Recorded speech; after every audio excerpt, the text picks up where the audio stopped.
زکوٰۃ کے بارے میں یہ پوچھتے ہیں کہ زکوٰۃ کیسے دی جائے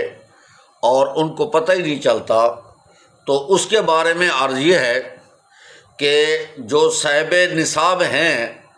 جن کے پاس تجارت کا کام مال ہے یا سونا چاندی ہے یا نقدی ہے، تو ان کو چاہیے کہ اسلامی مہینوں میں سے کسی مہینے کو، رجب ہے یا رمضان المبارک ہے، اس کا کوئی ایک دن متعین کر لیں۔ مثلا آپ یکم رمضان مقرر کرتے ہیں تو یکم رمضان میں آپ دیکھیں کہ آپ کے پاس کتنا مال ہے۔ اگر 1 تولہ سونا ہے اور اس کے ساتھ کوئی 1 روپیہ بھی آپ کی ملکیت میں ہے، تو یہ 52.5 تولے چاندی کی مالیت کے برابر ہو جاتا ہے۔ تو اس وقت اس پر زکوٰۃ جو ہے یہ فرض ہوتی ہے۔ تو سونا ہے یا چاندی ہے یا نقدی ہے، نقدی جو ہے یہ سونا چاندی کے متبادل ہے،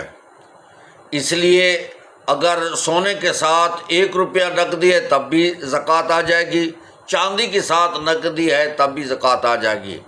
اگر سونا اور چاندی کے ساتھ جو پہلے دور میں ہوا کرتا تھا، جس میں درہم اور دنانیر ہوا کرتے تھے اور نقدی نہیں ہوا کرتی تھی، اس وقت اس کا نصاب یہ 7.5 تولے سونا ہو یا 52.5 تولے چاندی ہو،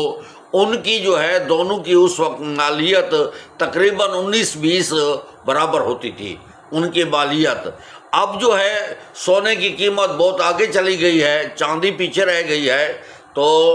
سونا اور چاندی دونوں جمع ہوں یا صرف سونا اور ساتھ نقدی ہو یا چاندی ہو،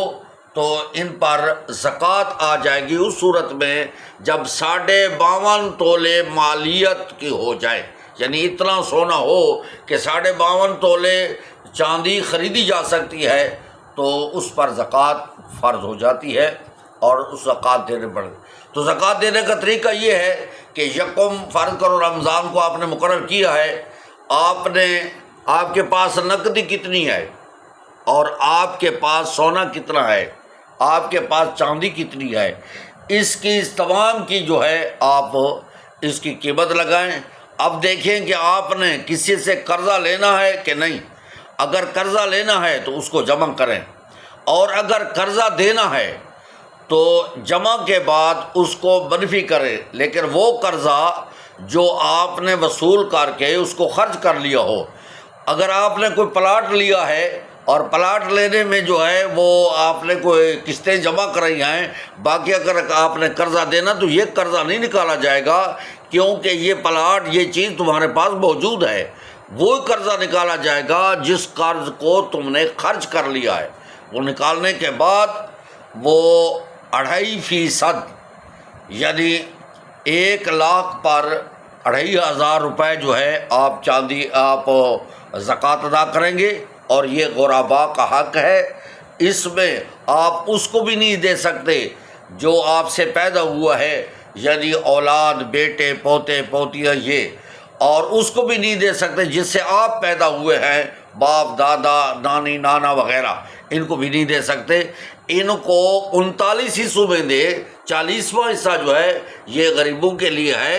اگر کوئی شخص زکوٰۃ ادا نہیں کرتا تو یہ غریبوں کے مال پر ڈاکہ ڈالنے والا ہے، یہ ڈاکہ ڈالے گا۔ اور ایک پلاٹ اس نے لیا ہے اور پلاٹ تجارتی بنیادوں پر لیا ہے یا تجارت کا جو مال ہے، یہ اس پر زکوٰۃ آ جاتی ہے۔ اگر تجارتی بنیادوں پر نہیں لیا، اس لیے لیا ہے کہ میں اس کا مکان بنا دوں گا، یا میں جو ہے اس کو جو ہے اس کا اپنا گھر کوئی بنا دوں گا، کرائے پر لگا دوں گا، تو اس وقت اس پر زکوٰۃ نہیں ہے۔ جو پلاٹ تجارتی بنیادوں پر لیا جائے اس پر زکوٰۃ ہے، دوسروں پر زکوٰۃ نہیں ہے۔ اس لیے اس کا ضرور خیال رکھیں کیونکہ سب سے پہلا فرقہ جو وجود میں آیا ہے وہ منکرین زکوٰۃ کا تھا۔ کہیں ایسا نہ ہو کہ زکوٰۃ آپ نہ دے کر اس فرقے میں شامل نہ ہو جائے، اور جس کو صحابہ کرام نے مرتد قرار دیا تھا کہ جو زکوٰۃ کا منکر ہے وہ اسلام سے خارج ہے۔